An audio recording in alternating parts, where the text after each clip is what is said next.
Dalam Bapa dan Putra dan Roh Kudus. Amin.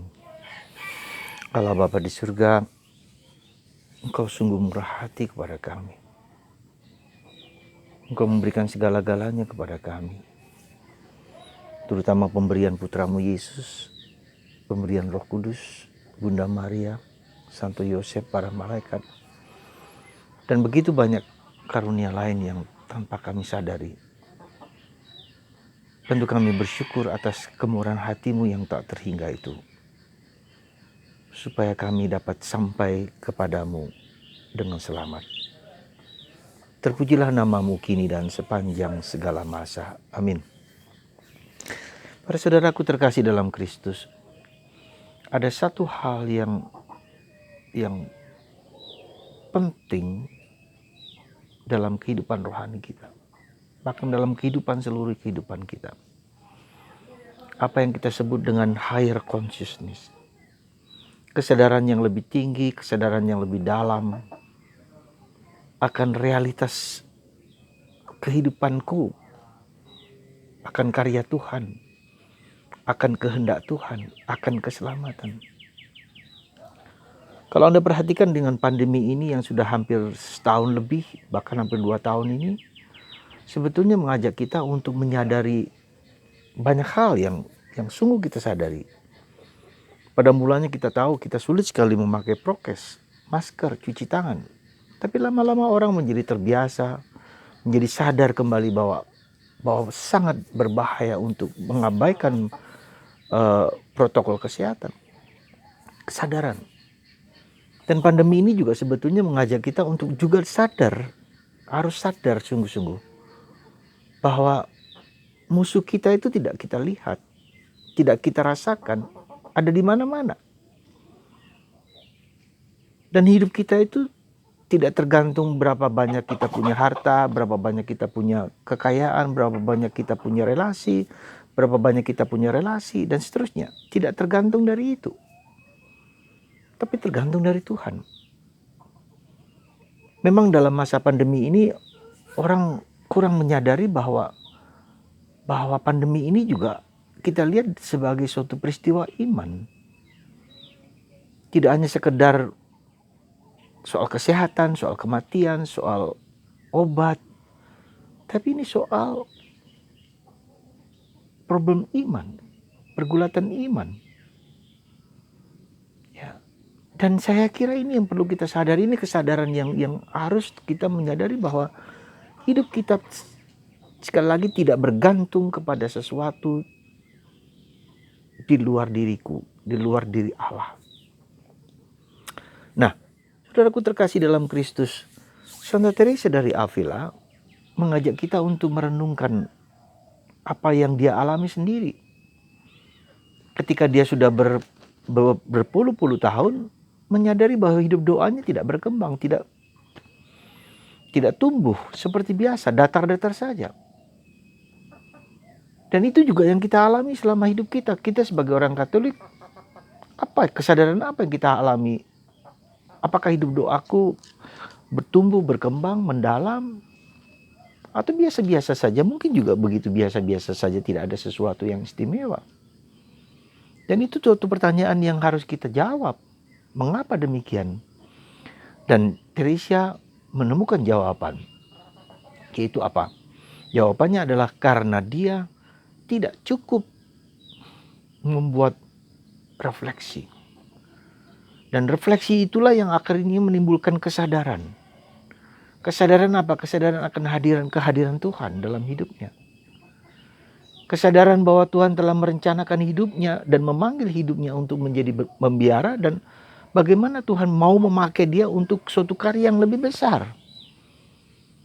Nah, di titik itulah dia kemudian menyadari bahwa Tuhan berkarya dalam diri dia. Nah, maka untuk mengenal kehendak Tuhan harus ada dialog, conversation, percakapan dengan Tuhan.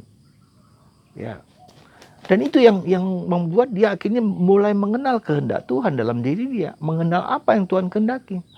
Maka dia yang tidak pernah belajar teologi, belajar filsafat, tetapi tahu rahasia Allah yang disampaikan lewat pengalaman batinnya, sehingga dia menjadi pujangga gereja meskipun Dia tidak belajar secara resmi, tapi belajar dari kehidupan, belajar dari Yesus, belajar dari Roh Kudus. Ya, dari pergulatan, dari dalam keheningan, dalam kesunyian dia belajar mendengarkan. Ya. Dan akhirnya dia mendapatkan menciptakan buku yang luar biasa, Interior Castle, Perfection, kisah pendirian biara-biara, dan mendirikan 13 biara di Spanyol. Saudara, jadi itu yang menjadi pemikiran kita dan menjadi kesadaran kita bersama. Dan itulah yang dalam Injil hari ini, di mana para pekerja itu hanya bekerja, ya, mendapat 1 dinar, mendapat upah, mendapat hadiah, minta hadiah, lebih lagi. Dan itu yang seringkali terjadi pada kita. Kita minta, Tuhan sudah memberikan segala-galanya, tapi kita masih minta dan kita masih tidak puas, tidak bersyukur atas apa yang Tuhan telah berikan kepadaku. Jadi saudaraku, ketika para pekerja itu sepakat untuk 1 dinar mendapat hadiah, lalu mereka iri ketika ada orang yang jam 5 dapat 1 dinar juga. Hanya 1 jam, yang lain jam 9, jam 12, lebih lama. Nah inilah saudaraku terkasih, bahwa Tuhan memberikan kepada kita begitu banyak karunia, begitu banyak rahmat. Kita masih iri kepada orang lain. Kita tidak menemukan apa yang Tuhan kehendaki dalam diri kita. Kesadaran itu yang harus kita tumbuhkan semakin lama semakin dalam. Dan itulah yang membuat orang bertobat. Ya, membuat orang bertobat, membuat orang menemukan apa sebetulnya yang Tuhan kehendaki bagiku. Dan ini pertanyaan yang harus kita sadari sekarang ini. Apa yang Tuhan kehendaki dalam diriku? Apakah aku hanya menjadi seorang imam biasa? Ataukah aku menjadi biarawan, biarawati biasa? Apakah aku ingin hanya sekedar menjadi bapak atau ibu keluarga yang biasa-biasa saja? Atau lebih daripada itu? Kita tidak tahu. Kita belajar. Maka doa itu sebetulnya adalah duduk diam mendengarkan kehendak Tuhan, merasakan kehendak Tuhan, dan berdialog dengan Tuhan. Maka dalam langkah-langkah meditasi, kontemplasi dari Teresa Avila itu, jadi tahap pertama, kedua, dan ketiga adalah tahap di mana orang membaca, merenungkan sabda Allah, dan bertanya kepada Allah, apa yang Tuhan inginkan, apa artinya ini. Misalnya sekarang bacaan tentang Yesus mengatakan bahwa tidakkah aku bermurah hati terhadap apa yang kumiliki? Segala-galanya ini milik Tuhan. Dia melakukan apa yang dia maui. Terserah Tuhan.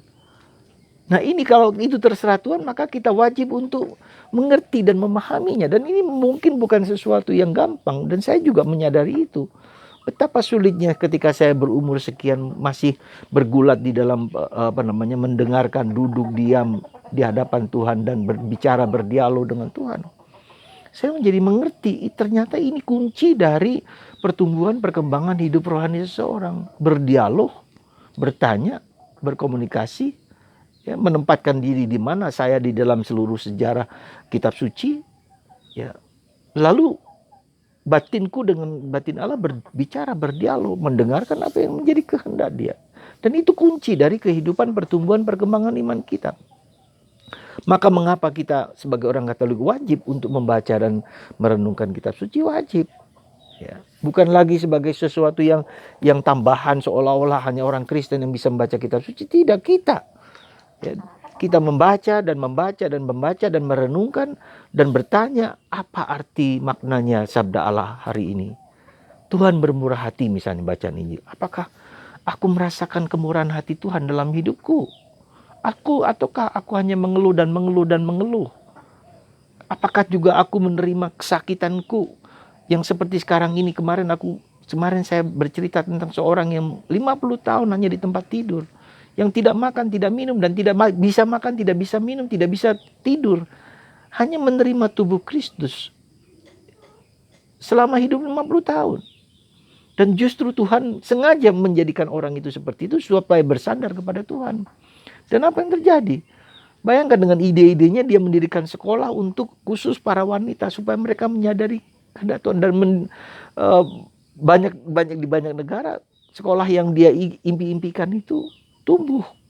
Dia tidak pernah berada di tempat lain.